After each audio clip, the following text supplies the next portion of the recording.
Hi, it's Brent with Mid-America Orthopedics in Kansas City, and October is physical therapy month, and so throughout the month we're going to be discussing some different conditions that we commonly see in the clinic and giving you some strategies and some exercises to try to help prevent some of these conditions from coming on. So for today, we're discussing carpal tunnel syndrome.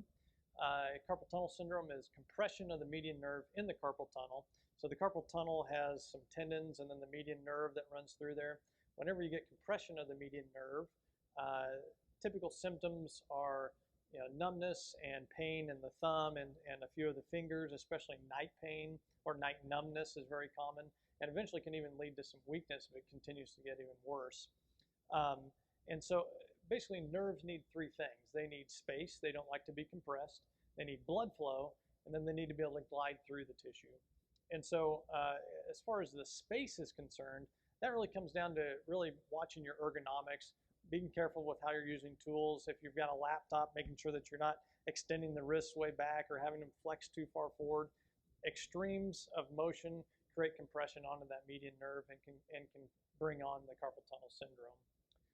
For the blood flow and also the space, we also want to make sure that we have good mobility of the forearm flexors. And so one way to work that is just a simple stretch with the elbow extended, pulling the wrist back, holding for a good 30 seconds, doing that a couple times throughout the day, especially when you're having some of those symptoms, you can work that. Again, that helps with the mobility and also some with the blood flow as well. And the third thing is the nerve needs to be able to glide through the tissue.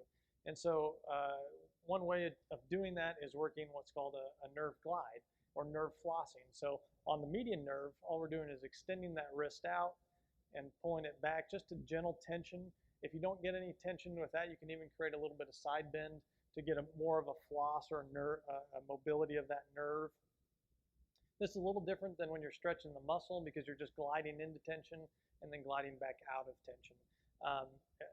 10 to 15 reps, 1 to 2 times a day is probably all the more you need for something like that. So these are a couple things you can try at home. If the symptoms are more persistent than that, you may need an actual evaluation from one of our physical therapists, rather in Wichita with any of our clinics down there, or if you're in the Kansas City area, you can call us at 913-232-9846. Thanks for watching.